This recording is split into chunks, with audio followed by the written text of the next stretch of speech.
This is probably done best the night before, first thing in the morning. I just didn't have time today. So all we're just going to do is to leave our chicken in our buttermilk. If you don't have any buttermilk, just get a bit of milk, a bit of lemon juice, or a wee bit of vinegar, some acidity. I couldn't get buttermilk today, so milk, a bit of vinegar, let that split. Just going to put I've just got a chicken breast and I've basically cut it down the middle into 2 pieces, and I'm going to leave that for a couple of hours in the fridge here. Bit of cornflour, flour, I've added all my dried spices there, and literally we're just going to add our chicken to this and into the hot oil.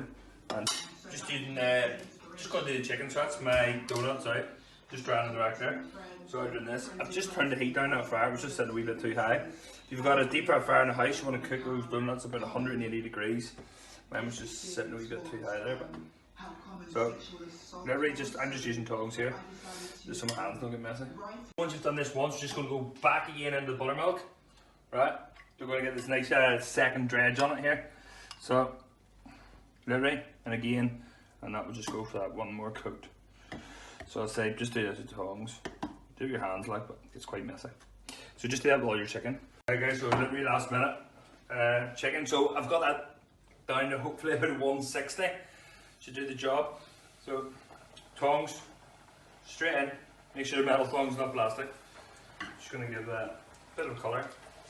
So chicken, you want to get it nice and crispy as well. So that's what the cornflour will do there. And then probably about 2-3 minutes away. So you want to do this for about 4 to 5 minutes. Okay, so just got a wee bit of kitchen roast. Just going to dry off the excess oil here on your chicken. So